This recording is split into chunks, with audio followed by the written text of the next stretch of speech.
জাতীয় নাগরিক পার্টি এনসিপির আহ্বায়ক নাহিদ ইসলাম বলেছেন, সিলেট সহ বাংলাদেশের সকল প্রবাসীরা আগামীতে দেশের নীতি নির্ধারণের অংশ হবেন। শুক্রবার বিকেলে সিলেট কেন্দ্রীয় শহীদ মিনার প্রাঙ্গণে এনসিপির জুলাই পদযাত্রা শেষে অনুষ্ঠিত পথসভায় এই অভিমত ব্যক্ত করেন। সিলেটকে একটি আধুনিক শিল্পোন্নত শহর হিসেবে গড়ে তোলার আশাবাদও ব্যক্ত করেন নাহিদ ইসলাম। সিলেট থেকে বিস্তারিত জানাচ্ছেন মঈনুদ্দিন মঞ্জু, ক্যামেরায় ছিলেন শামীম হোসেন।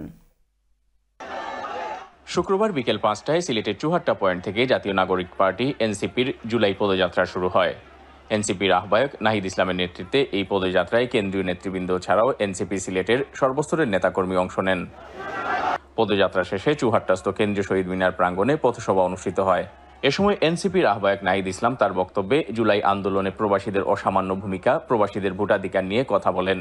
তিনি বলেন, সিলেট সহ বাংলাদেশের সকল প্রবাসীরা আগামীতে দেশের নীতি নির্ধারণের অংশ হবেন। লন্ডনের রাস্তায়, টাওয়ার হ্যামলেটসের মসজিদে, স্কুলে, রেস্টুরেন্টে আমার সিলেটি প্রবাসীর ভাইয়ের ঘামে বাংলাদেশের অর্থনীতির চাকা ঘুরে। আমরা সেই সকল প্রবাসী ভাইদের ভোটাধিকারের জন্য কথা বলছি।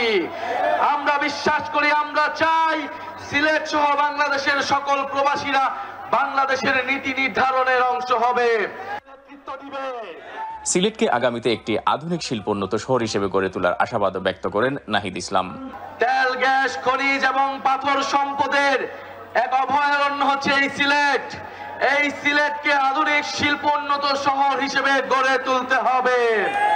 আগামী আগস্ট মাসে জুলাই ঘোষণাপত্র ও জুলাই সনদ আদায়ের লক্ষ্যে ঢাকায় আয়োজিত কর্মসূচিতে সমগ্র সিলেটবাসীকে যোগ দেওয়ার আহ্বানও জানান নাহিদ ইসলাম। সিলেট ছিল অন্যতম কেন্দ্রভূমি। আগামী 3রা আগস্ট আমরা শহীদ মিনারে জড়ো হচ্ছি।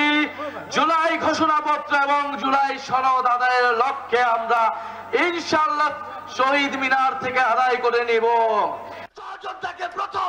এনসিপি উত্তরাঞ্চলের মুখ্য সমন্বয়ক সাজিদ আলমের পরিচালনায় সভায় আরও বক্তব্য রাখেন এনসিপির মুখ্য সমন্বয়ক নাসিরউদ্দিন পাটোয়ারি, মুখ্য সমন্বয়ক হাসনাত আবদুল্লাহ, এনসিপির কেন্দ্রীয় নেত্রী অর্পিতা দাস, ডাক্তার এহতেশাম ও ব্যারিস্টার নুরুল হুদা জুনেদ, সিলেট জেলার মুখ্য সমন্বয়ক রুটারিয়ান নাজিমউদ্দিন শাহান, সিলেট মহানগর কমিটির প্রধান সমন্বয়কারী আবু সাদেক মোহাম্মদ খায়রুল ইসলাম চৌধুরী সহ আরও অনেকেই।